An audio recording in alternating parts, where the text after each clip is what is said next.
Assalamu alaikum wa rahmatullahi wa barakatuh to the students of the Haidh Masterclass and to all of you who have joined the Haidh Masterclass. Today is the final session, part 10 of the Haidh Masterclass. For all of you who have joined now or who have missed any of the classes previously, all the classes and their recordings are available on the Al-Burhan YouTube channel. So all the 10 parts will be available on the Al-Burhan YouTube channel for you to view, for you to listen to, for you to access, and for you to refresh now and throughout the year. So if you are aware of anyone that is interested in the class, that hasn't attended the class, then you can simply forward them the link of the Haidh Masterclass playlist on YouTube, and they can listen to all the classes and lessons there. The benefit of attending the class live is that you have an opportunity to engage, you have an opportunity to interact, and you have an opportunity to get answers to your questions. As a recap of the last session, we discussed 12 rules in total, 8 rules specific to Haidh and Nifas, and 4 rules specific to Haidh only. The first rule we discussed is the unlawfulness of performing any farz, wajib, sunnah, or nafil salas. This includes sajda tilawat and sajdatul shukr. So a woman cannot perform it, cannot commence it in the state of Haidh and Nifas, and even if she hears a verse of sajda tilawa, it doesn't apply to her.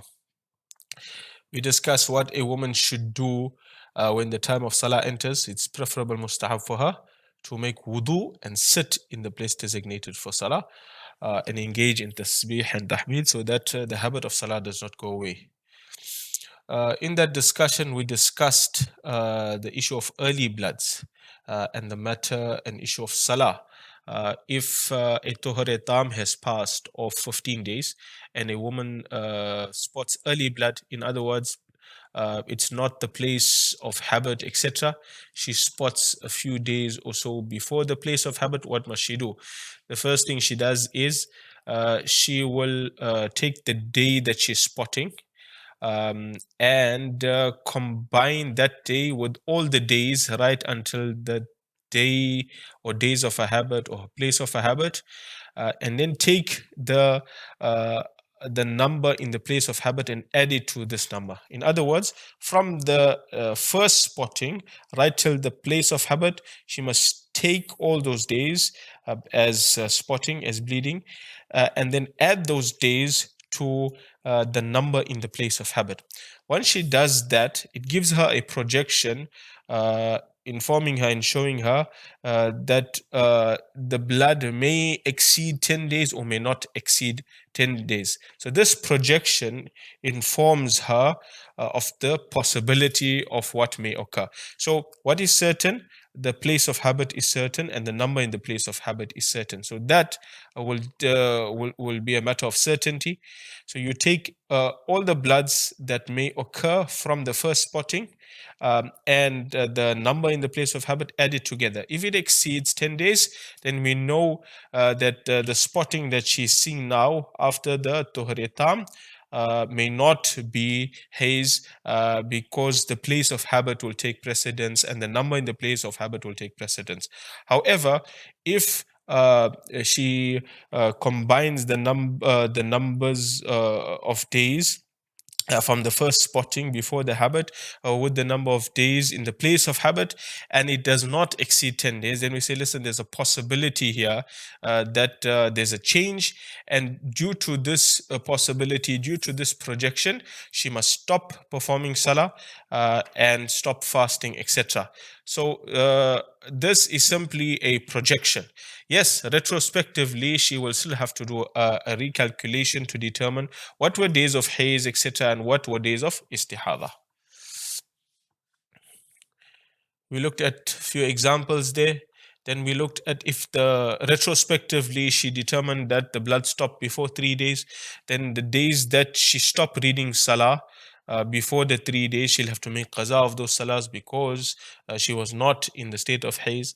Similarly, if it exceeded the 10-day period and she thought she was in haze prior to the 10th day and she didn't perform salah, observe fast, etc., retrospectively, she'll make qaza of the salahs and the fast after her habit. The second rule we looked at is that a woman in Haidh and Nifas is not permitted to observe any farz or nafil fast. In regards to wajib fast, if she made a nazar, a vow, and then it happens to be the day of Haidh and Nifas, she will still make qaza of that later on because the nazar and the vow still stands. We discussed if she commenced a farz, a nafil's fast, and then she spots during the day, even if it's before sunset, that fast becomes invalid and she has to make qaza of it. We also discuss if she commences a nafil, a sunnah salah, and then she starts spotting, she has to make qaza of it. Why? Because when you start an action, it doesn't fall away, so she has to complete it. However, in regards to farz salahs, the same rule does not apply because mutlaqan, in general, farz salahs have been waived. So even she started the farz salah in a clean state and then she experiences menses or postnatal bleeding, that salah falls away. She doesn't have to make qaza for it. We looked at the third law, which is there was two views there. One view is, according to Imam Birgavi, a woman is permitted to recite Quran provided it is a short verse and provided it entails words, etc., that's used in common language, or words that are used in a form of zikr, or words used as praise. This is his view. However, the majority hold the view that it is permissible to recite a complete verse or even a portion of a verse, provided that it is read with the intention of dua or it has the meaning of dua. That is the view of Imam Abu Hanifa, which others have preferred and which our women folk follow. This will also give you an explanation that it is permissible to recite the manzil. Right? Then we look at the fourth law, which is a woman in Haidh and Nifas cannot touch a complete verse of the Quran with any of her organs, even if it's on a dirham or a slate. But it's permitted for her, it's disliked for her to touch books of hadith and fiqh according to Sahibain, Imam Abu Yusuf and Imam Muhammad. But according to Imam Abu Hanifa, which is the correct view, it is not disliked, it is permissible for her to touch books of hadith and fiqh, etc. In regards to touching the mushaf, the Quran itself, you cannot touch the Quran itself, and neither can you touch the plain sides of the Quran because it is one and the same. If you have a cover on it and it's removable, then you can touch it, but it's still best not to do so. If it's fully attached to it, then you cannot touch it at all. In regards to touching books of dua and zikr, permissible but not preferable. In regards to writing verses of the Quran, that's not permissible. In regards to writing other words or other things on a page or on something that already has verses of Quran on it, you cannot write on that page unless your hand does not touch the page. We looked at the fifth rule, which it's unlawful for women in Haidh and Nifas to enter a masjid unless it is an extreme situation. The sixth rule we looked at, it is prohibited for a woman in Haidh and Nifas to perform tawaf. If she does it, she'll be sinful and she'll have to compensate by giving a dam or badana, depending on what type of tawaf it was. So usually in the or normally in the Umrah tawaf, if it is done in that state, you'll give a dam. Right? In the tawaf ziyarah, if it is done, then you'll have to give a badana, you have to give a large animal. So the dam is slaughtering a sheep or goat within the precincts of the haram, and the badana refers to slaughtering a big animal, a cow or bull within the precincts of the haram. The seventh rule we looked at, it's prohibited for a woman in Haidh and Nifas to engage in conjugal relations. This refers to the area between the navel and knee. So this is not allowed. Yes, she can be intimate with him, but he cannot be intimate with her. And we looked at um, the fact that if both of them do it willingly, then both of them are sinful. Or if one does it willingly and the other one is forced to do it, the one that does it willingly is sinful. Right? Then we looked at the eighth rule, which is the compulsion of ghusl or tayammum when the blood ceases. So this is in regards to Haidh and Nifas specific rules. So one question here is, what about the part 2 kitab? Can a woman in Haidh touch it? Now the part 2 kitab, we'll discuss this but later. But look, the book itself, you have to determine now, is that Quran or not Quran? So you say, no, it's not Quran. It's simply words to teach a person to read Quran. So it's not counted as verses of the Quran. They have words there that may be counted as Quranic verses, and then you have words that may not be counted as Quranic verses. So the rule in that case is similar to a tafsir book, because you've got some verses Quran and some not Quran. Whatever is the majority will take the ruling. But for the young children that are now baligh and immature, that doesn't apply to them. It's not compulsory for them to be in a pure state. So this question will only arise for a woman who is in a state of haze and nifas. Right. So those are the eight rules. The four rules that we discuss in regards to haze. One is the termination of the period of iddah. This is specific to haze. It has to be 3 menstrual cycles. So you can't work on nifas cycles. You'll work on haze cycles. And the second one is istibra, cleansing of the womb. We gave one very an example that doesn't really apply to us today, but it's mentioned here because of the rule, where a man purchases a slave girl and she's pregnant. She has to go through nifas, then to her period, and then one haze for that slave girl to be permitted for him. Then we looked at the third rule, which is maturity. Haze, of course, through haze, a woman becomes baligha. And then the fourth rule is in regards to the sunnah prescribed method of issuing talaq, where it is issued in it is separated with 3 menstrual cycles, and after every menstrual cycle, a man issues one talaq. That is one of the prescribed methods of issuing talaq when a person decides to, fully terminate the marriage. But as explained previously, there's no need for this. One talaq terminates the marriage. In regards to kafara, let's say a woman broke her fast intentionally, and now she has to keep 60 fasts consecutively. If haze occurs in between, it doesn't disturb the continuity of it, the consecutive nature of it, because this is something that you cannot control. But in regards to nifas, because nifas, you have an idea of when it may occur. Now, you shouldn't be starting that fast just before the nifas occurs. You should keep it afterwards. And then in regards to the number of haze, very specific, 3 and 10 days. Right? Those are the 4 rules. Then we looked at rules of janaba, major impurities, and rules of hadath asghar. We said that janaba is similar to nifas, except that salah is not excused, and keeping the fast, etc., is not excused. And then we looked at various aspects of it. And we look finally at hadath asghar and the 3 rules.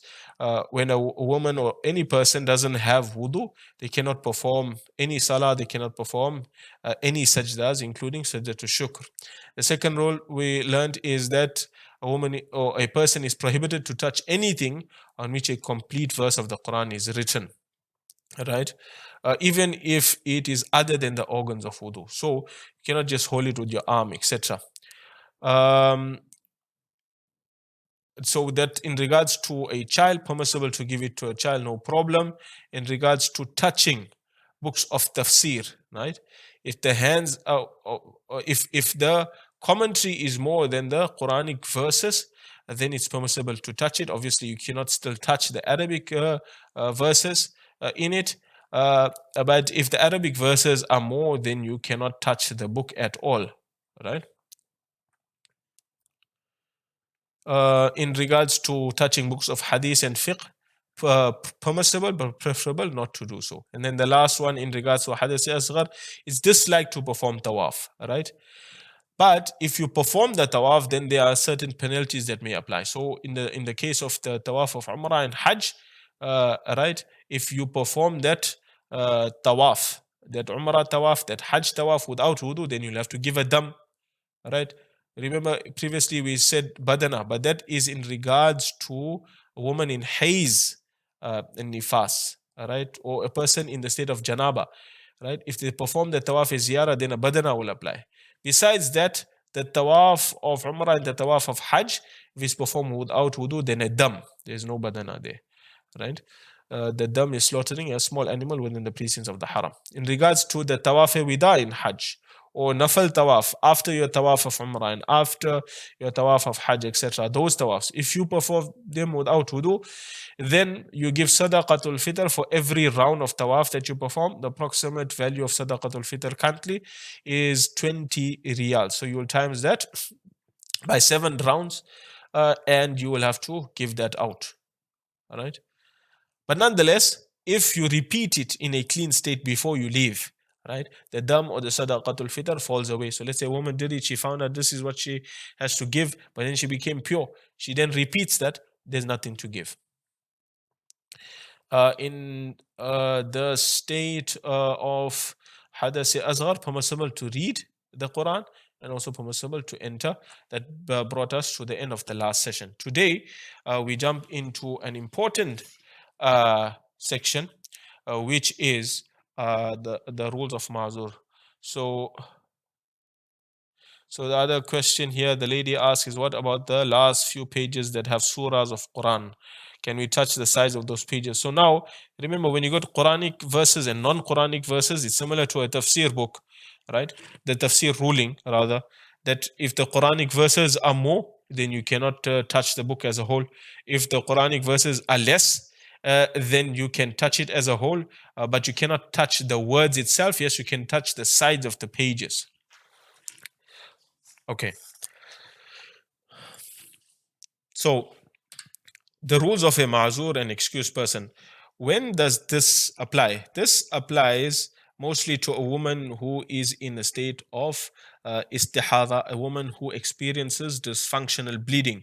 However, it could apply to various other scenarios. One of the reasons it's being discussed here is a woman in a state of istihada, a woman who is experiencing dysfunctional bleeding. She may or may not be categorized as a ma'zura, an excused person. Some people believe that a woman who experiences istihada, dysfunctional bleeding, she is automatically counted as a ma'zura. That is totally incorrect. A woman who is in the state of istihada does not automatically fall under the category of a ma'zura. She has to fulfill the conditions and the criteria of a ma'zura to be categorized as the same. Otherwise, she is not automatically counted as a ma'zura, as an excused person. So what are those rules? What's the criteria? The rules of a ma'zur, excused person: if the excuse uzr encompasses the time of a fard salah, even if it is legally speaking, i.e., it is not possible to find a vacant time in which a wudu and salah can be performed, then such a person is classified as a ma'zur, an excused person. So number one, we look at an example, Zohar and Asr Salah, right? From what is the time of Zohar Salah? The time of Zohar Salah is from Zohar till the end of Zohar, which is at the start of Asr, right?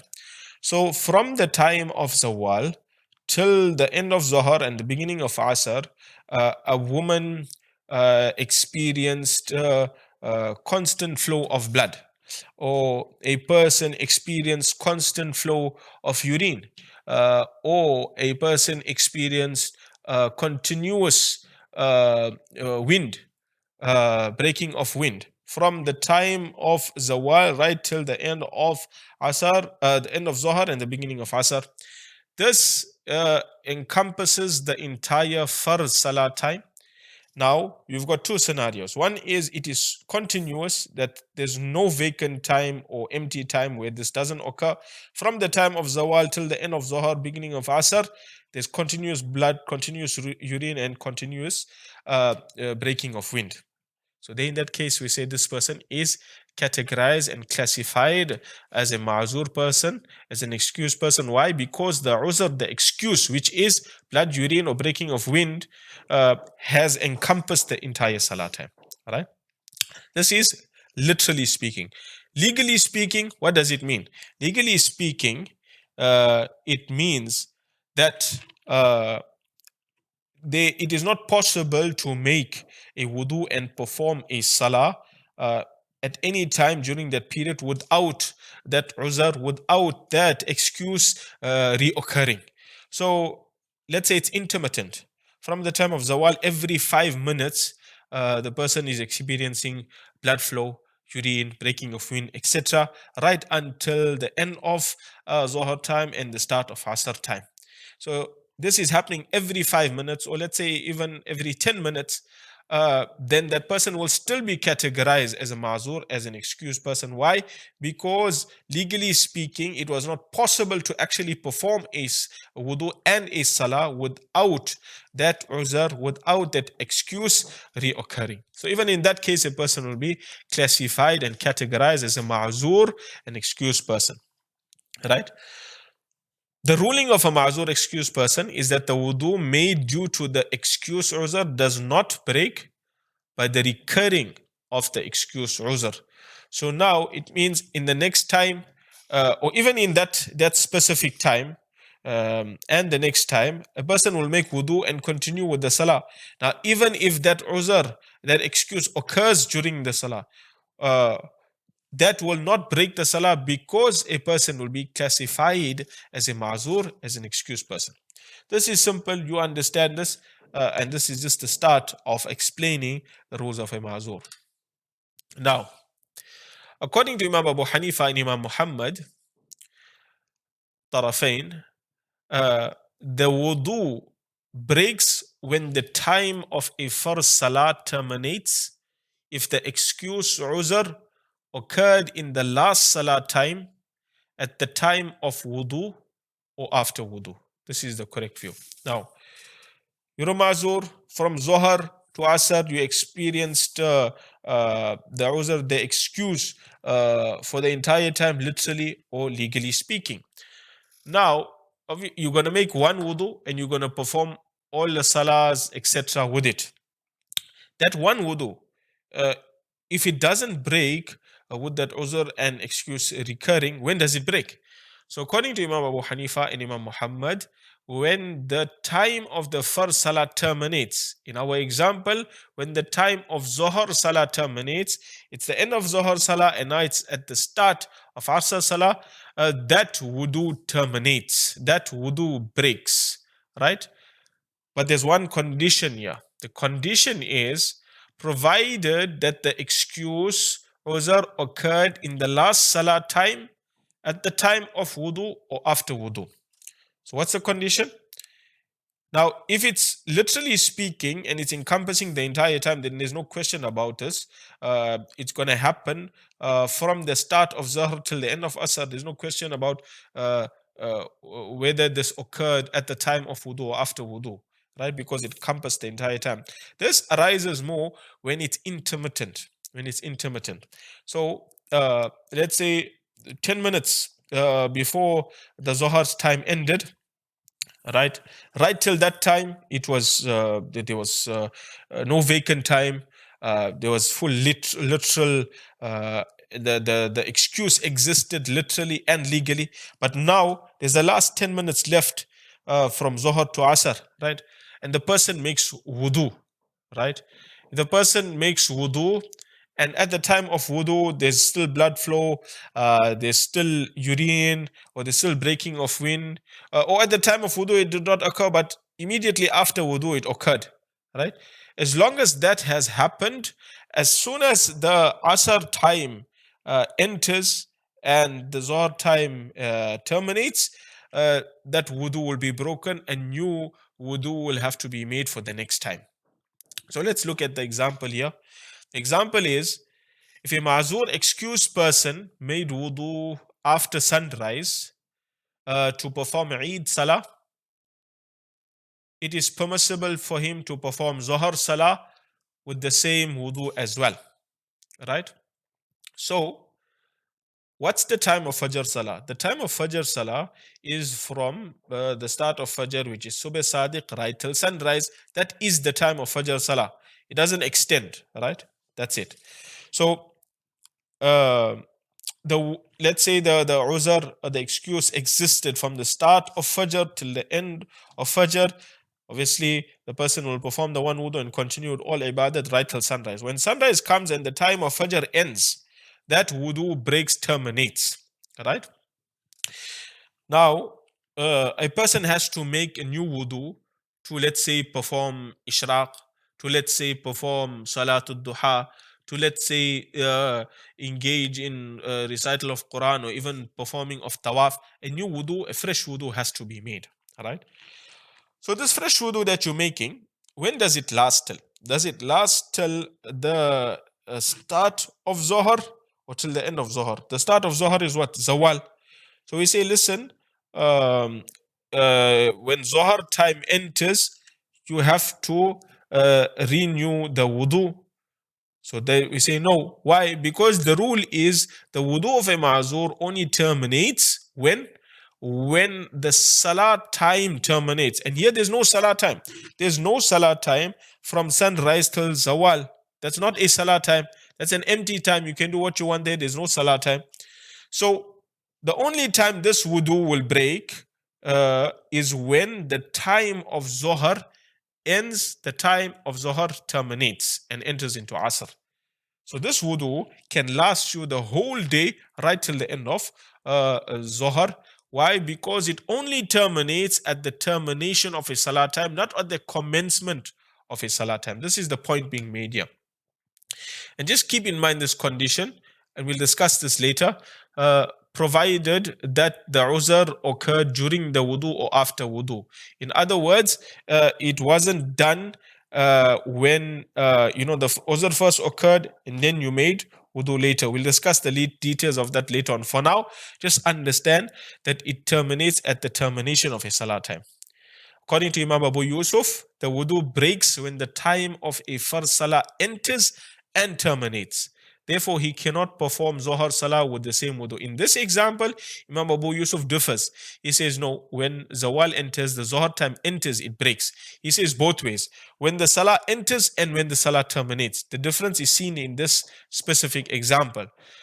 But the correct view is whose? The correct view is Imam Abu Hanifa and Imam Muhammad. It doesn't end at the start of a Salah time.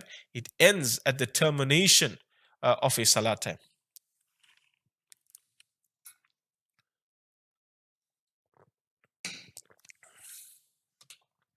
Right. Now that wudu that the ma'zur person made, a ma'zur excused person may perform salah with one wudu in a salah time with the following conditions. So that one wudu that you make, you can do anything and everything with it. There's two conditions here. One is, as long as the wudu made is due to the excuse uzr and not for another type of impurity. So let's say the uzr and excuse is blood, urine, or breaking of wind. It's one of them. It's not two of them, or it's not all of them. So let's say it's just blood flow, right? And now the salah time terminates, a new salah time enters, or new time enters. The person has to renew the wudu. So the next time a person experiences normal urine or normal breaking of wind, does that wudu break or not? So the answer to that is that wudu will break. Why? Because the ma'zur person is making wudu for a specific uzr and a specific excuse. If the wudu breaks for anything else that's not an excuse, the wudu breaks and the wudu will have to be renewed. Number one. Number two, The wudu must be made during a salah time and not before it, for the purpose of gaining purity to perform salah and not just for reward. The second condition is you cannot make the wudu before the time of the salah terminates. You make it after the time of the salah terminates. And the intention has to be obviously to perform salah, to perform ibadah. There must be an objective to it. The objective cannot just be reward. I'm just making wudu to remain in the state of wudu to gain the reward of being in the state of wudu. No, it has to be specifically for an ibadah, and generally that is the case. So, two conditions. If something else occurs that's not the excuse and uzr, that wudu made for a specific uzr and excuse will terminate and a new wudu must be made. Second, the wudu must be made in a salah time, not before the next salah time. And when you're making that wudu has to be with an objective of performing salah, etc., not just for reward. Right. In that case, the wudu remains valid during the salah time, even if the excuse or is experienced whilst making wudu or after wudu. So let's say it's blood, right? And now you're making wudu and then you're experiencing this blood, or you made the wudu and then you experience the blood again after. That is your excuse, that is your uzr. That one wudu will still suffice. There's no need to renew the wudu. That is the unique scenario of the mazur and excuse person. If a person gets an excuse halfway through Zohar, do they need to wait for the entire time of Asr to pass in order for them to be a mazur? So yes, this discussion is coming later, where the uzr doesn't occur right at the start. It occurs right at the middle. What do you do? Because the condition is what? The condition is the uzr must encompass an entire salah time. And in this case, it hasn't yet encompassed a salah time. So yes, just to answer that question now, you still have to encompass the next Asr time to actually be counted as a mazur. You're not immediately counted as a mazur. We'll discuss that a bit later. Right. During a salah time, all forms of farz, ada and qaza, wajib, sunnah, nafil forms of worship may be performed. So that one wudu, it doesn't mean if you're making it for farz salah only, you can't perform wajib salahs, you can't perform sunnah salahs or nafil salahs. You can do anything and everything with it, as long as it's within that salah time. Masa, wiping on socks, the khuf is not permitted except in a salah time. Similarly, if you're making masa on a sock, right, that is a substitute to washing the feet, which is part of wudu, right? So you can't do this before the time. You can't say, listen, I'm doing it before the next salah time. When the next salah time enters, I'll just wash everything except, making masa on my khuf. No, it's all one package. A mazur excused person cannot lead non-mazurs, non-excused people in salah. However, a mazur excused person may lead other mazurs excused people in salah who share the same excuse uzr as him or her, or rather him. If they do not share the same excuse uzr, he cannot lead them in salah. So now it's the time of Taraweeh. There may be some youngsters and some older people as well that are mazur and excused, right?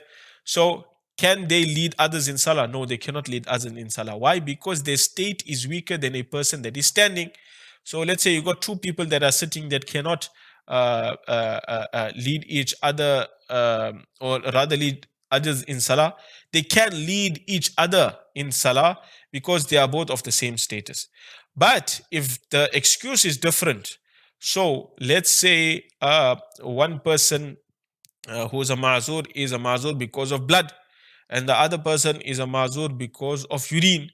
So because the mazurs do not, the uzrs and excuse do not match up, even though they are technically mazurs and excuse people, they cannot lead each other in salah. The only time they can do that is if the uzr and excuses match. Okay.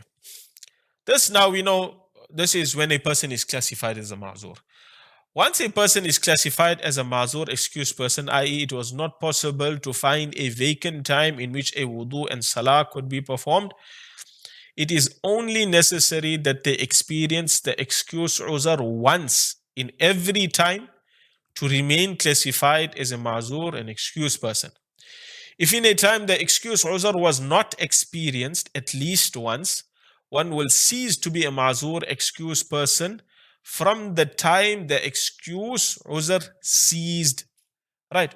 So in our example, the excuse, the uzr of blood, urine, or breaking wind started at the beginning of Zohar time from Zawal right till the end of Zohar time, and the Asr time commences. We know now a person is classified as a mazur because either literally or legally speaking, it was not possible to perform a wudu and a salah in any vacant time. All right. So that person now is classified as a mazur because the uzar and excuse encompass an entire salah time. Now, does this have to happen in every salah time? No. In every salah time, now at the start of Asr till the end of Asr, the uzr and excuse just needs to be experienced once to remain in the category of a mazur. So you just experience it once, that wudu that you make, etc., will suffice. There is no need for you to repeat your wudu every time you have spotting of blood or urine or breaking of wind intermittently, etc. So just once will suffice. You'll remain a mazur for that asr time, and similarly moving on into maghrib and moving on to isha, etc. Example here is, if the excuse uzr ceased after a time entered during wudu or during salah, and it continued to cease till the end of the next salah time, it is necessary to repeat the previous salah in which the excuse uzr ceased. If the excuse uzr recurred before the end of the next salah time, it is not necessary to repeat the previous salah. This will only be realized retrospectively. So our example again, Zohar to Asr, in a time encompassing the entire uzr and excuse, a person is classified as a mazur. Now in Zohar, you just need to experience it one more time to remain in the state of a mazur, right? So the person experienced it one time and then made wudu, right? Or rather, in this example, the time entered and during wudu, the uzr was experienced, or wudu was performed, the uzr wasn't experienced, but during salah it was experienced. So in other words, the uzr occurred either in at the time of wudu or at the time of salah, right? But then, so now we know, okay, once it's experienced, you remain a mazur, etc., so on and so forth. But now moving into maghrib time, we know the condition again is that it must be experienced once, right? So now what has happened? It has ceased. There was no spotting at all in maghrib time whatsoever. So now we know the blood has ceased, and we know the person doesn't remain a mazur anymore. The question is, from what time is a person now regarded to be a non-mazur? Do we say only for the time of maghrib because it wasn't experienced once at least, or now do we go backtrack and we calculate accordingly? So the answer is, you have to now go back and retrospectively determine when the uzr ceased. So now we say, listen, there's no uzr here in maghrib time. We have to go back to asr time. Let's look at asr time. At the time of wudu, the uzr was experienced. Or the time of salah, the uzr was experienced. So we say, listen, from the time that uzr was experienced last, that was the actual time a person is no more or no longer counted as a mazur. So retrospectively, at the time of wudu, whilst this uzr was experienced, a person was not categorized as a mazur. Or at the time of salah, when that uzr was experienced, retrospectively, that person was not categorized as a mazur. In other words, it's now linked back. It's now linked backwards, and that is how it is determined. What about istihada after haidh? So yes, in the state, in regards to istihada after haidh, she has to still follow this criteria and see if she falls under this criteria or not. She is not automatically counted as a mazur person. Will one also have to wait for a while salam period to become a mazur, the whole salah time to become a mazur. Yes, even for her, she has to wait an entire salah time. If it's only halfway, it's not sufficient. The full salah time will be the next salah time. Or will one automatically become a mazur once 10 days has passed? You don't automatically become a mazur once 10 days has passed. You have to follow this criteria and see. Yes, if the blood is continuous, then it's very easy to be categorized as a mazur, but still you have to follow the criteria. Intermittently, again, you still have to follow the criteria. Right? So looking at the example, just to recap on this example, Zohar to Asr, the Uzr excuse encompassed the entire time. She's now classified, or he's now classified as a mazur. Going into Asr, he or she experienced the Uzr once at the time of wudu or at the time of salah. But then going into Maghrib, there was no spotting, there was no seeing that Uzr and excuse at all whatsoever. So we know now the person is no more a mazur in Maghrib time, but from which time did a person cease to be a mazur? So a person will cease to be a mazur from the last time he or she experienced the uzr. So the last time he or she experienced the uzr was at in Asr time, at either the time of wudu, at either the time of salah. Now, because now we look at it retrospectively, we say that wudu wasn't done in a clean state, that salah was not done in a clean state. Therefore, that asr salah that you performed and you thought you were in the state of a mazur, an excused person, must now be repeated. It must now be repeated. This has to be kept in mind. A lot of women don't keep this in mind and just they'll regard the asr to be as valid, and then they say, okay, only from maghrib onwards I'm clean now. It doesn't work like that. It works retrospectively. It's linked to the last uzr. If the excuse uzr, so how do you establish these rules? If the excuse uzr starts after a farz salah time enters, one should wait till the end of a salah time, expecting the excuse uzr to cease. If the excuse uzr does not cease, one should make wudu and perform salah. If the excuse uzr ceases during the next salah time, the previous salah must be repeated. If the excuse uzr does not cease during the next salah time, the previous salah does not have to be repeated. All right? So, what's the rule?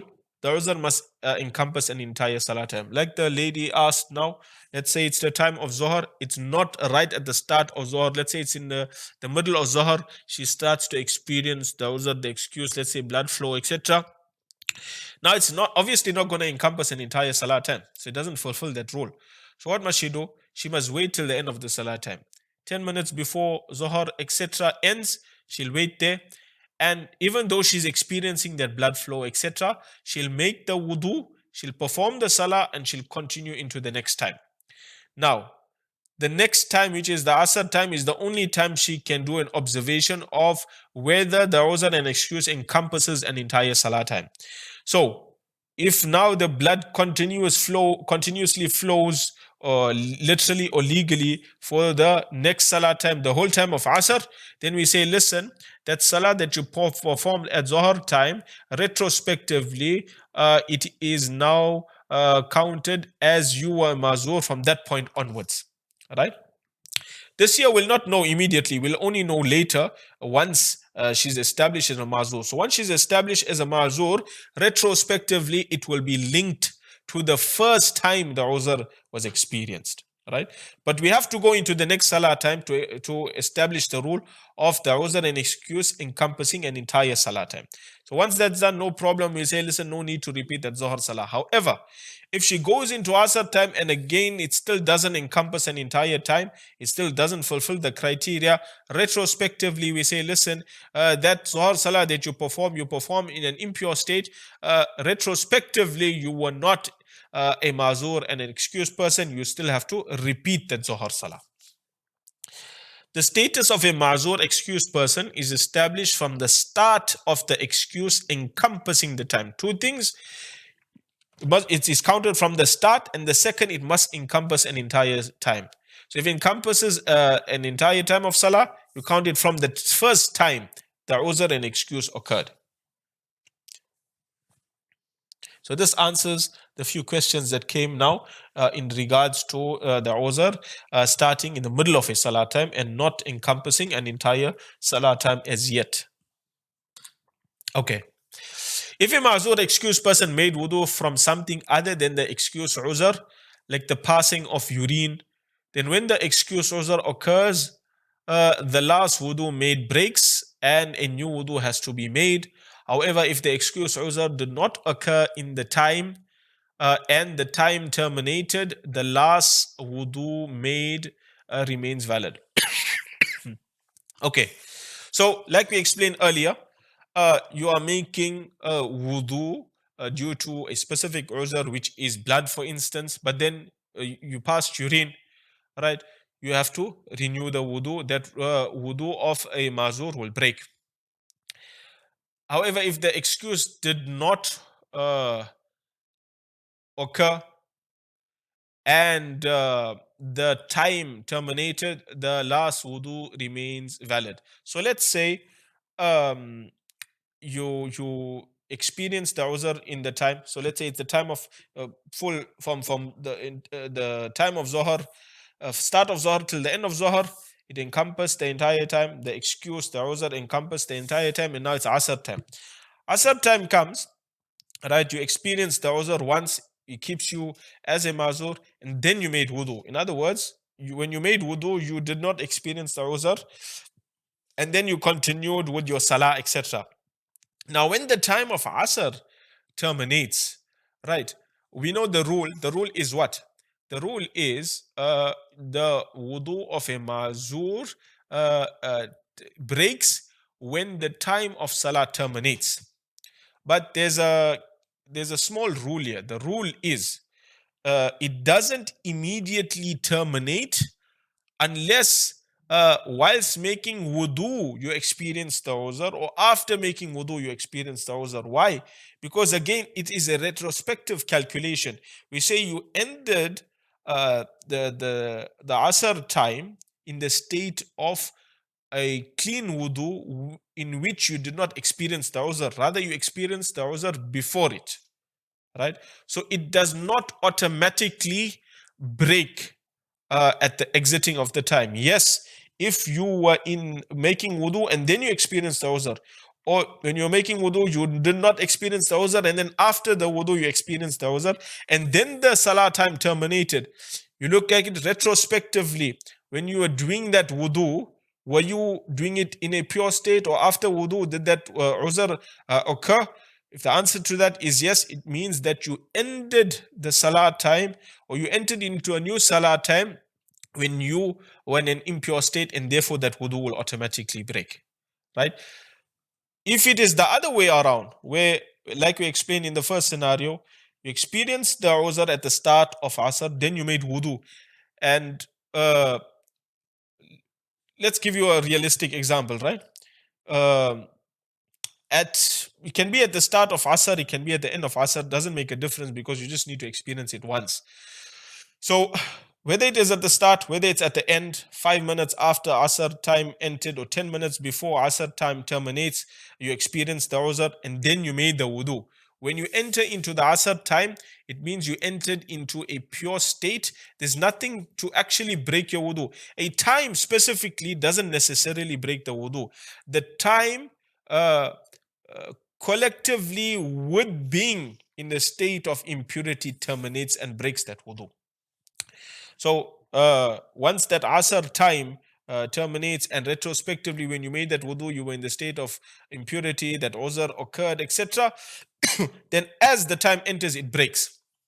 If that's not the case, then it will only break from the next time you experience the uzr, in this case at the time of maghrib, when you experience it again. Look, it's a bit of a twisted type of understanding and explanation. It'll take a while to absorb, but just like the masail of Haidh and Nifas, etc., these rules are determined retrospectively. Right. If a ma'zur excused person made wudu due to the excuse uzr, and then a different impurity occurred, like the passing of wind, the wudu made is invalid, right? This is also similar to the above.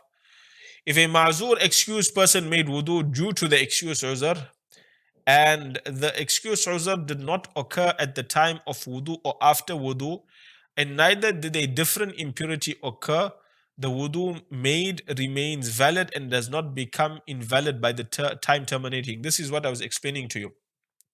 So I'll just repeat the example again for ease of understanding.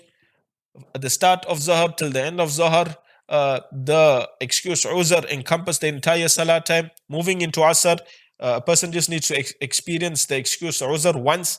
But when the person experienced it, thereafter a person made wudu, etc., and then the time of Asr terminated. Does the person's wudu or the wudu of a ma'zur terminate automatically by the Salah time terminating? So the answer to that is no. Why? Because you have to look at when the wudu was performed. Was it performed when the uzr occurred? On the other hand, did the uzr occurred after the wudu was made? If the answer to that is yes, then we say yes. Retrospectively, when the time of asr entered, you entered in a pure state, and therefore the wudu of a ma'zur breaks. But if it's the other hand, on the other hand, where the wudu was made after the uzr occurred and then you entered into asr time, your wudu of a ma'zur does not automatically terminate until the uzr is experienced again in the next salah time. And explaining this last point here, where they say that if you made that wudu for the uzr, right, that uzr didn't occur, right, at the time of wudu or after wudu, and neither did something different occur. In other words, there was no impurity whatsoever that occurred in the time you made the wudu. We say that, listen, we know now when we go backwards retrospectively, we'll say, listen, from that point onwards, it ceased, etc. But what happens with that wudu that you got now? Does that break? So answer to that is doesn't break, because there's nothing that occurred in that time to break it.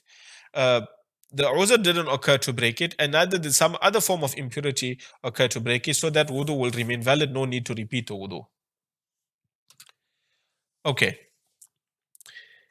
If blood flows from one of the nostrils only and wudu is made, the wudu breaks if blood flows from the other nostril, as it is a different impurity.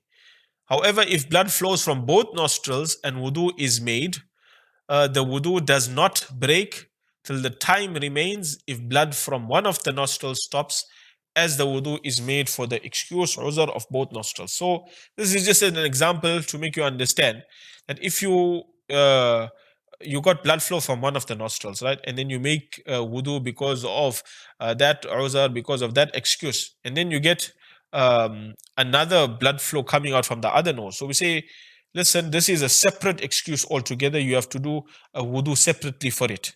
All right.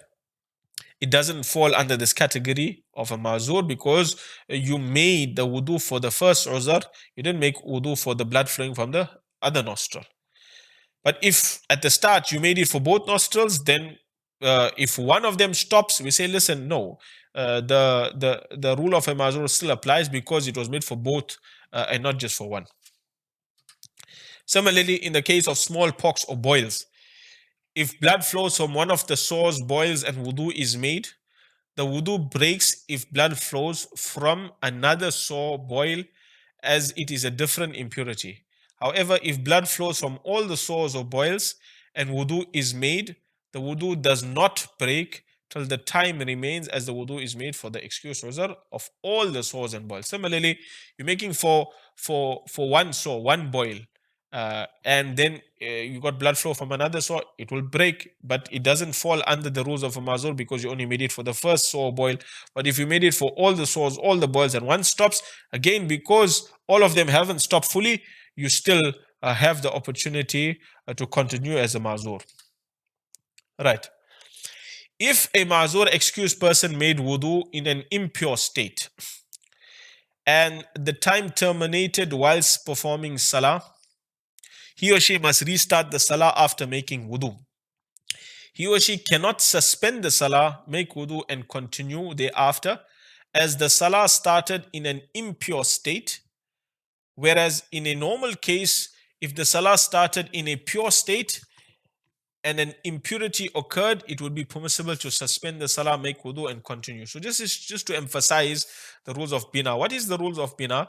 Is if a person is leading salah and started the salah in a pure state, the wudu breaks. Now, whether it is a person leading the salah or whether it is a person performing salah individually, you are allowed to suspend that salah. So let's say you're reading Zohar salah, you're in a pure state and your wudu broke. If you go straight to the wudu khana, make your wudu, no interruptions, and you're back on the musalla, you can continue from that second rakat, right? So this is, and you see this usually in congregations where the imam started in a pure state and then his wudu broke. He'll bring someone forward, that person will continue with the salah, he'll go back, make his wudu, and he'll join the salah and continue from where he stopped. In regards to a person who is in the state of uzr, that's a mazur. Let's say it's the end of the salah time, end of zohar time, starting of asr time. And now we know that the last time you made wudu, at the start you perform salah, if you are in impure state and now the time enters, we know automatically what happens, your wudu breaks. So can we state here that, listen, the person performed 2 rakat of Zohar and the wudu has broken, can they go now straight to wudu khana, make wudu and come back and continue the other 2 rakats? So the answer to that is no, it doesn't apply. Why? Because the rules of bina and suspending congregation applies to a person who was at the start of that ibadah in a pure state. And here at the start of that ibadah, the person wasn't in a impure state, so therefore the rules of bina, etc. won't apply. However, if the excuse uzr ceased before making wudu and it continues to cease till the time terminated whilst performing salah, the wudu does not break and the salah does not become invalid. Same example of Zohar and Asr. Let's say you experienced the uzr, then you made the wudu and you performed the salah, right? Now, why it's important to understand this rule is, this is why you'll understand it. Let's say your Zohar salah went into Asr time. So now retrospectively, we know it's not just your wudu, the wudu of a mazur doesn't terminate automatically by the end of a salah time. It terminates if at the time of that wudu and at the time of that salah, you experience the uzr. And here you experienced it before that wudu. So it doesn't, your wudu doesn't break automatically. You can still continue with the salah and your salah will remain valid. Right? Okay. So that is why it's important to understand that rule. Simply put, it is not the time that terminates the salah. It is that excuse and uzr attached to that ibadah, the last time you did it, whether it was wudu on salah, that ends in that state. If it ends in that state, then we say yes, automatically the wudu breaks. But if it doesn't end in that state, your wudu remains until you experience the uzr again in the next salah time. Okay. So if a mazur excused person makes wudu without any need, then the excuse uzr occurs, the wudu breaks. For example, if wudu was made and the excuse uzr ceased, then the time terminated and the wudu was renewed, then the excuse occurred, the wudu breaks as the wudu was made without any need. So we know the example here, right? You made wudu, and at the time of wudu and after wudu, you didn't experience anything, right? Then the time terminated. We know the wudu still remains valid until the next uzr occurs. But here the person just renewed the wudu. So we say, listen, the next time the uzr occurs, that wudu won't last because there was no need for you to make a wudu. You'll have to make a renewed wudu. All right? If wudu is made for a salah time, before the salah time enters, the wudu breaks when the time enters and the excuse uzr occurs. So you can't make it before the time. You have to wait for the time to actually occur. And obviously you have to look at whether the time terminated when you were retrospectively in the state of impurity or not. And if you were not, then until the uzr occurs in the next salah time. You can't just make it before the time. If it is possible for a ma'zur excused person to stop the impurity by tying it, etc., it will be necessary. In that case, the excused uzr will cease. So let's take a woman who is experiencing istihada and she needs to perform tawaf. So if it is possible for her to stop it by tying it, it will be necessary. How does it apply to her? She'll use a tampon. Generally speaking, like we explained in the first lesson, it's makruh to do it. But where it is necessary to stop it to actually perform an ibadah, there it will be necessary for you to actually use that tampon or whatever it is to prevent the blood flow so that you can perform your tawaf, etc., in a clean state. So remember, when you put it there, it stops immediately. We learned when you do it for haidh and nifas, once the spotting occurs and then you put in the tampon, etc., it doesn't change the status. If you experience the spotting on day 10 thereafter, we'll say that entire period is counted. You can't say, listen, I stopped it before. In istihada, you're allowed to do that. In regards to haidh and nifas, it doesn't change the rules in any way. If the excuse uzr only occurs in sajda, like blood in the throat, salah must be performed standing or sitting, as it is better to leave the sajda out than to perform salah in a state of impurity. So if a woman got some throat problem and it only occurs in sajda, what must she do? She's excused. She must perform that entire salah standing or sitting, right? It's better to leave out the sajda than to perform the salah in the state of impurity. So we say do whatever is possible to actually perform it in a state of impurity and not in a state of impurity. If the excuse uzr only occurs while standing, salah must be performed sitting, like one who cannot recite while standing. So again, if it only occurs standing, do it sitting. However, if one can only perform salah lying down without the excuse uzr occurring, then preference is given to performing salah standing, sitting with the excuse, as more of the integrals of salah are found. So if the only way to stop it is by lying down, preference is perform salah standing and sitting with the excuse, and once that's established, you'll either not be required to repeat it, or retrospectively you just have to repeat it. So preference is still given to performing the salah standing and sitting in this case. If any this brings us to the end, the last slide.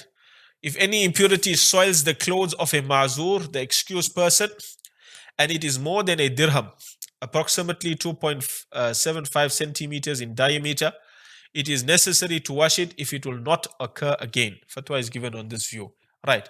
What's the view? Let's say a woman is performing salah, she's in a state of istihada, and then she's spotting on the pad, right? Or there's some blood spots that come onto the clothing. Now, if those spots collectively put together, etc., amount to approximately 2.75 centimeter in diameter, it is necessary to wash it. When? If it will not occur again. She knows, okay, listen, it's intermittent. I only spot every hour or so. So what is necessary for? To remove it and then to perform the salah. Fatwa is given on this view. But if it will occur again before completing salah, it is permissible not to wash it. But she knows, listen, every 5 minutes I'm spotting, right? Does she remove that pad or not? So the answer to that, it's permissible for her to not wash it. She can continue because it's now recurring so often. The last one is the preferred view of the mashayikh, the ulama, which is the correct view, is that if the impurity will not occur again, right? They don't make any difference in terms of the amount. They simply state, this is the difference between this view and the above view. They say that, simply put, if the impurity will not occur again, it is compulsory to wash it, even if it's less than 2.5 centimeters, or even if it is more than 2.75 centimeters. It's compulsory for you to wash it because it's not going to occur again.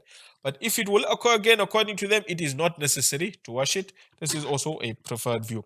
So a woman has to look at her circumstance. Simply put, if it's not going to occur again, clean it and remove it. But if it's going to occur again during the salah, so on and so forth, no need to remove it.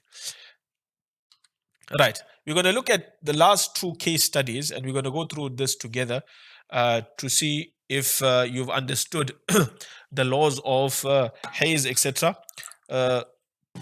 This is just to give you some practical examples. These two cases are actually cases that I dealt with, that I had given a ruling on and calculated the haze of the woman.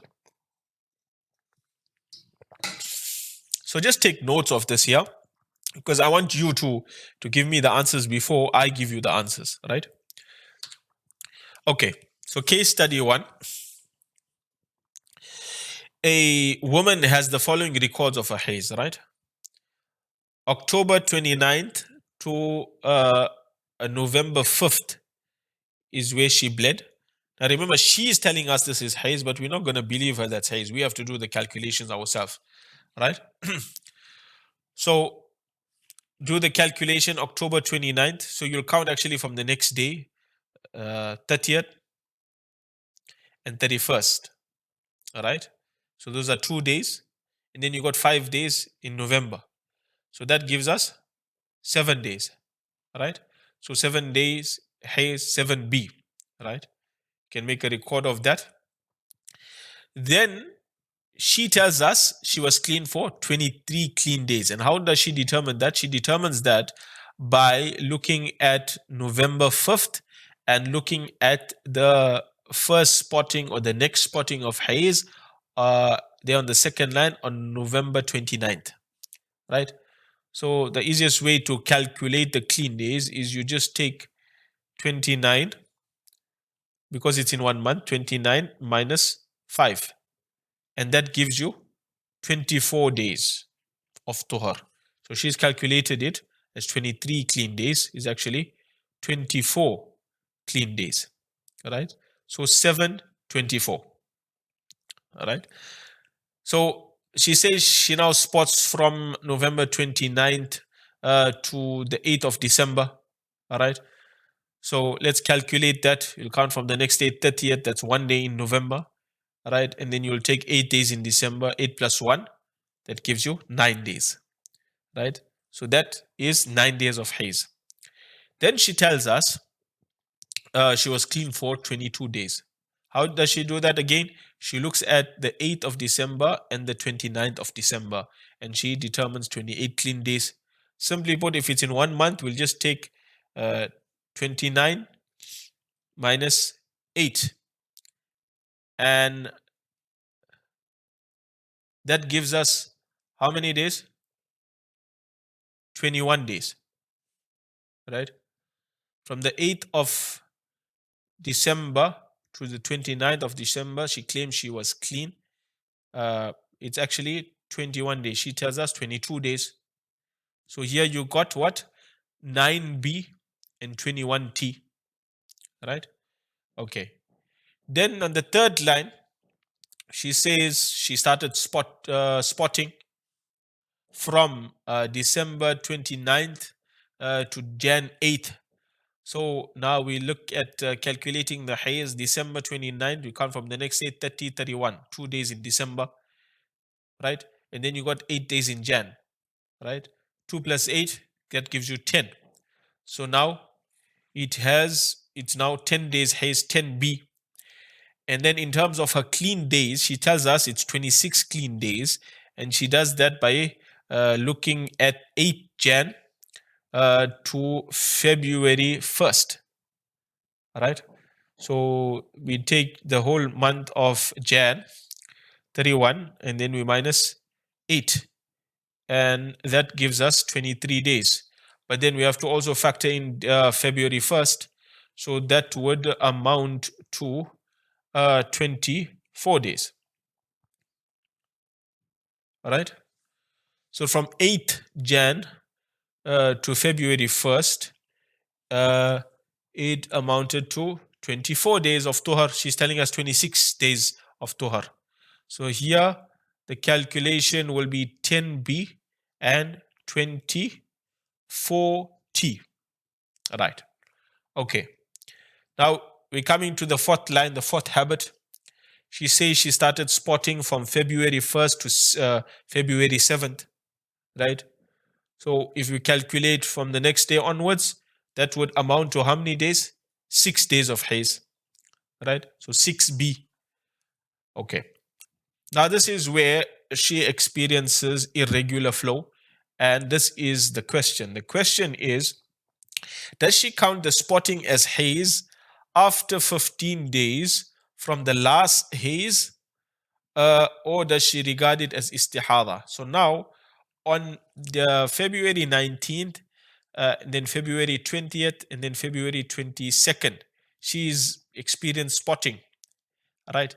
19 was light spotting, and 2022 was heavy spotting, heavy flow, right? So now we need to determine what are those days, the day 29, the 19, 20, and 22nd of Feb. Were they days of, can we count them as haze because now it amounts to 3 days? Or is it istihada? So what's the first thing you have to do? The first thing you have to do is, before you count anything as haze, you have to have a tuhre tam. Whether the tuhre tam is valid or invalid, regardless, you still have to have the tuhre tam.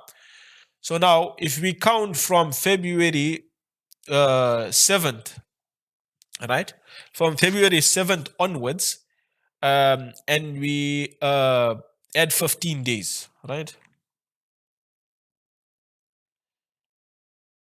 So if you count from 7th, not the next day, from 7th onwards, that will take us to day 21 February. Day 21 February. So from 21, if we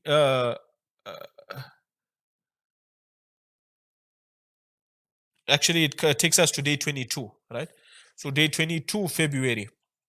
So day 22 February is the 15th day of the Tuhar, right? So now, when we look at day 15 of the Tuhar being day 22 of February, the spotting she is now experiencing is where? 19th, 20th, and 22. So what does this tell you? This is definitely early blood, firstly. And secondly, this early blood hasn't occurred after a Tuhar Tam. It hasn't occurred after 15 days. It's occurred before 15 days. So the answer to that is what? The answer to that is day 19, 20, and 22. Those are days of istihada, right? Someone is saying it's tuhri naqis. How can you have a tuhri naqis if it is not from the first spotting of, let's from Feb 1st till Feb 15? If it occurred there, then we'll say it's a tuhri naqis. Remember, tuhri naqis is calculated from day 1 of the spotting.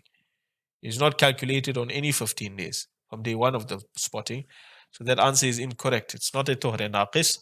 It's a tuhar, but it is a tuhur. You can, I mean, tuhar naqis in the sense that invalid tuhar, not a combining tuhar. Or you could rather say tuhar fasid, right? So you can see some terms are interchangeably, but this, so technically your answer is correct in the sense that it's a tuhre naqis, a tuhre fasid, where the spotting occurred and it cannot be used as a habit. Not the other tuhre naqis, where it is used as a combiner. So technically, yes, from that angle, that answer is correct. So these 3 days, day 19, 20, 22 is counted as istihada.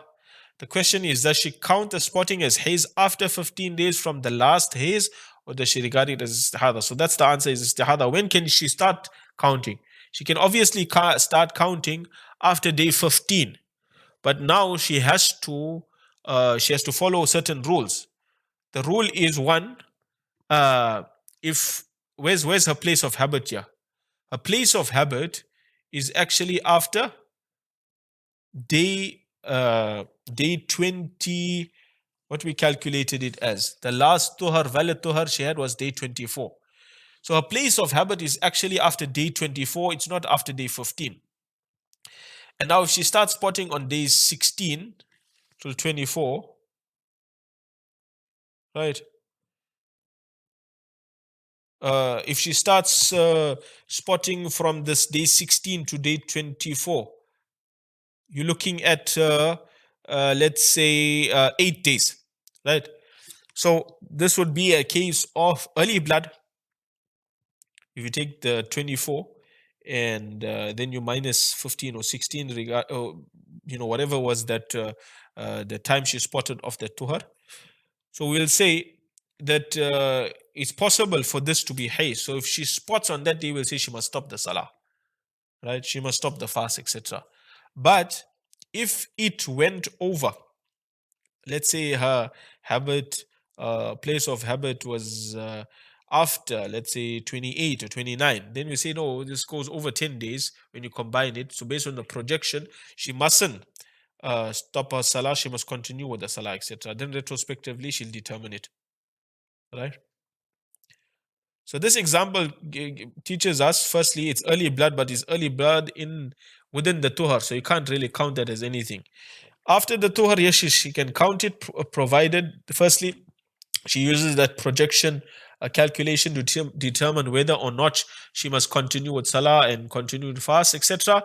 And thereafter, retrospectively, she'll have to determine whether the blood exceeded 10 days or didn't exceed 10 days, and determine whether there was a makan, place of habit, and whether there was a nisab and a threshold in the place of habit to actually determine the final calculation of Haidh.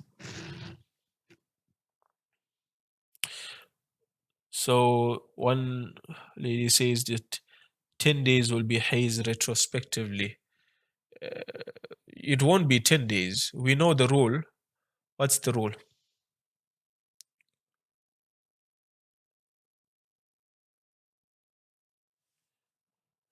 So,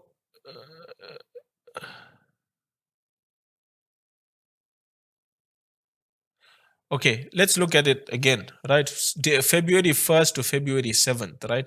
6 days of Haidh there, right? And then the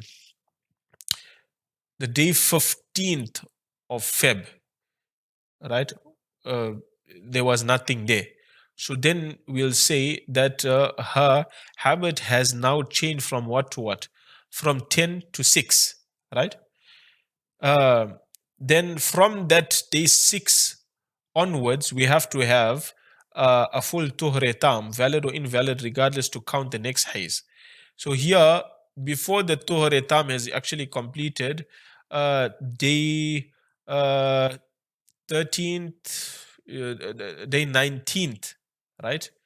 And day 20 and day 20th of the Tuhar, she experienced spotting. In other words, before the Tuhar Tam completed. So obviously that will be istihada. And the next time she can count is only after day 15 of the Tuhar, right?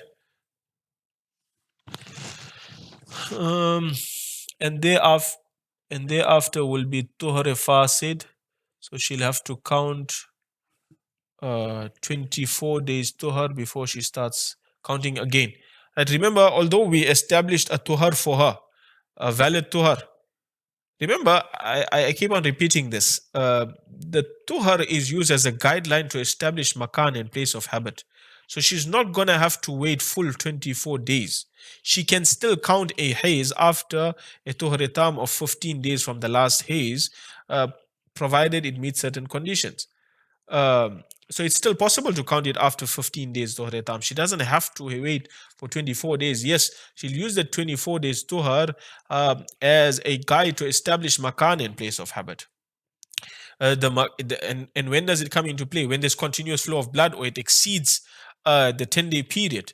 That's when she'll have to look at, the 24. This is my place of habit. This is the numbers there. Do I have a threshold there or not? And then calculate accordingly.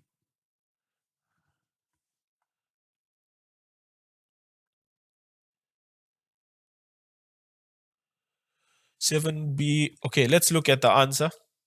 Right. So first 7B 24T, right? Then 9B 21T. Then it worked out to 10B and 24T, right? And then she spotted from the 1st of Feb to the 7th of Feb, which was 6 days of Haidh. We're not going to count that as continuous flow of blood. Remember, Tuhre Naqis, the combiner is counted from where? From the first day of Feb, from the first spotting. It's not counted thereafter. Retrospectively, no tuhur is sahih. So look at what appears in Makan. Makan 29th January.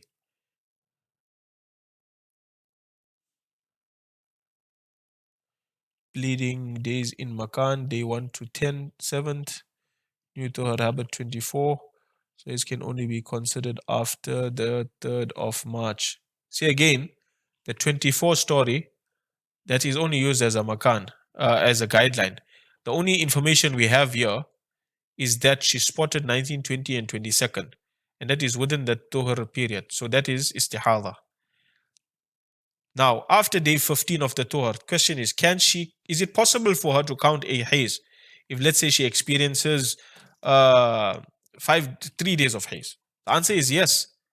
Why? Because as long as the blood doesn't exceed 10 days, you'll count it from the first spotting. When it exceeds 10 days, then you only look at Makan. And there's, as far as we know, there's no information here. We're just basing it on the possibility. The possibility is that it may not exceed 10 days. And when it doesn't exceed 10 days, then we don't need to worry about 24 days to her. We don't need to worry about place of habit. And we don't need to worry about the nisab and threshold in the place of habit. Right? So, in that case, we'll count it from the first spotting. The only time we'll worry about makan and place of habit and the threshold there is when it exceeds 10 days. Okay, that's a case study 1. Let's look at the last case study. A woman was carried at 6 weeks and has to determine the days of her haze and istihada. These are her dates, right? December 6th to December 14th, right? December 6th to December 14th, you'll count from the next day and you'll take 7 plus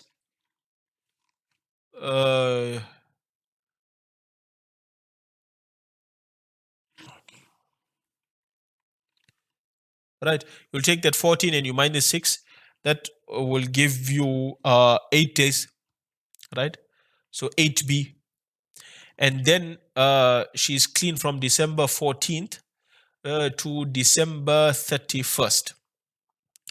So 31 minus 14, that gives us 17 days of tuhar.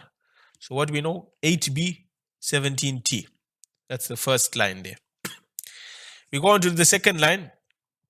The second numbers that she's given us and dates that she's given us, December 31st to January 8th, right? So now we have to count from the next day. So it's just eight days there. So again, it's 8b, right? In terms of the tuhar, she's then clean from January 8th to January 27th, right? So you take 27 minus 8, that gives you 19 days of tuhar.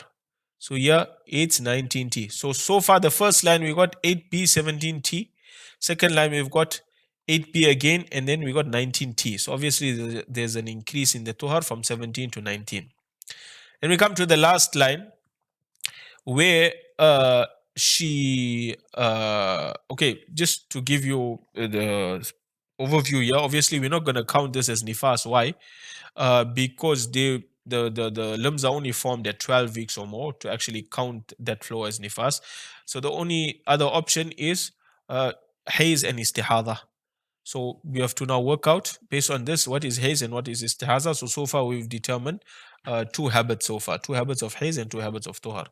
We come to the last dates, and then she says she has continuous flow of blood from January 7th to January 27th to February 27th. She's got continuous flow of blood. So now, obviously, if you look at the dates, that this goes way more than 10. So this is when your makan comes into play here, right? So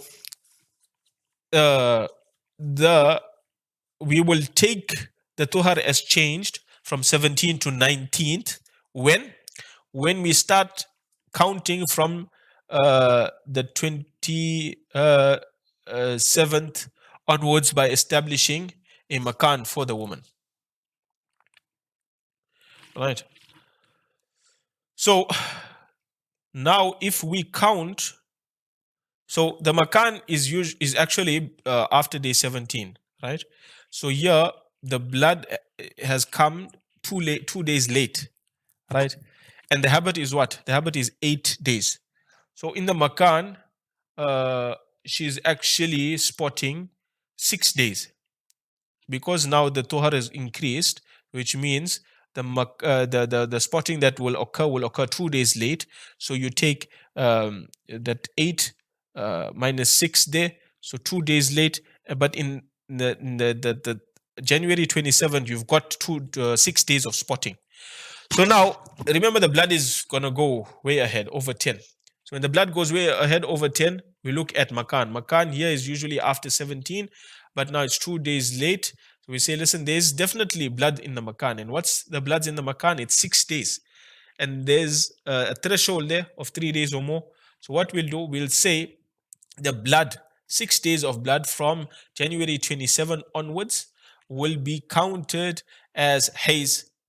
So January 27 to February 2nd, that will be 6 days of haze, right? And now we've got a new tuhar habit, because at the start of Jan, we counted that as valid blood. Had we counted that as invalid blood, we would go with the 17 tuhar. Why? Because we would have said that this tuhar has occurred between invalid blood, but that's not the case. It has occurred between valid blood. So now, going forward, we'll work on a 19-day tuhar habit. So 6 days haze now from January 27 to February 2nd, and going ahead 19 days tuhar. So now we've got the tuhar set at 19, right? So if now we need to determine that 19 days of tuhar, right?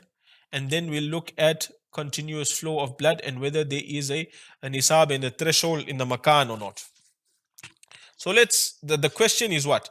What will be counted as haze and what will be counted as istihaza? So far we've got everything. We're now coming to the last point of what do we count in this continuous period of a flow of blood. So let's look at the answer. So far we got it. December 6 to December 14, 8B, 17T. December 31st to January 8, 8B and 19T. Right? We've got that done. And then January 22nd, January 28th, continuous flow of blood. We said that the blood has exceeded 10 days. There's definitely a place of habit and there's a threshold in the place of habit, 6 days of haze. We determine those dates as January 27 to February 2nd. Going forward, the tuhar is now set at 19 days, not 17 days. So now, when we come, see someone has given the answer here already, right? 6 days haze, we're going to count from the place of habit, right? And why we're going to count a place of habit? Because it is possible for us to actually count a haze after 15 days. But in this case, the blood after 15 days has exceeded 10 days. So when that blood exceeds 10 days, what do we have to do? We look at the place of habit, which is after 19 days. And after 19 days, what do we get? We get 6 days of haze from February 22nd to February 27th. So we got a place of, we got a blood exceeding 10 days. We've got a place of habit, and we've also got a threshold and a nisab in the place of habit. So the spotting from Feb 21 to Feb 27, that will be counted as haze. And now the last question that remains, Feb 28, what's that? That will be counted as istihara. So that is how you calculate the bloods. Let's answer one or two questions that came in so far. The one question that came in, when should you stop salah? Remember, when we're talking about this first example and the second example, as long as it's occurred after day 15, you will take that spotting and assume that you would spot right till your place of habit. Take the numbers in your place of habit, combine the two. If you get a projection where the blood would exceed 10 days, you don't stop salah, you continue with your salah. Because your place of habit will take precedence and the nisab, the threshold in the place of habit will take precedence. So Based on the projection, this will not be haze. Yes, retrospectively, it could be haze, and then you have to work out accordingly. But for that point in time, you have to use this projection to determine whether or not to continue with salah. If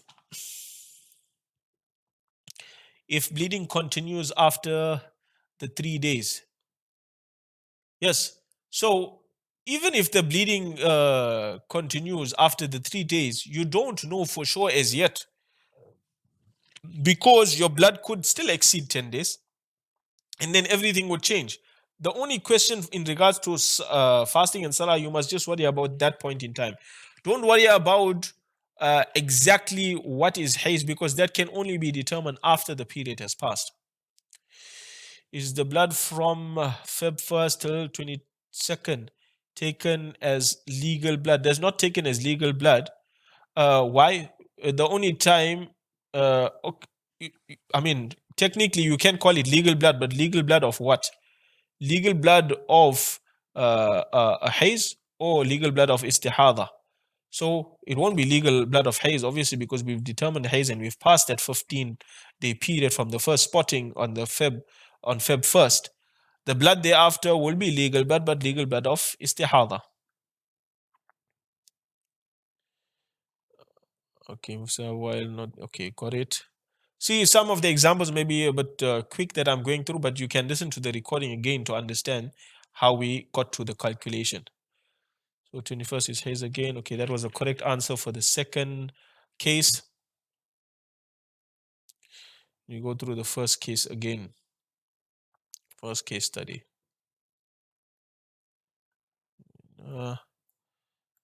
Okay.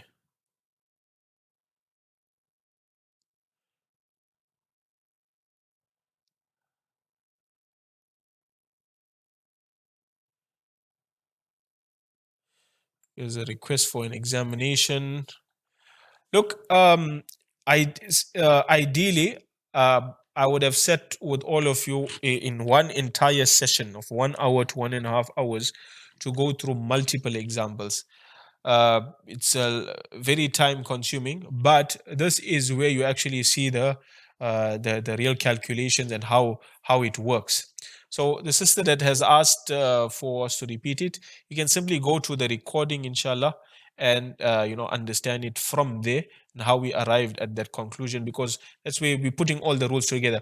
So if you look at both the case studies, the first case study was a case study of early bloods, but within the tuhar, not after the tuhar. The second case also was a case of early bloods and after the tuhar.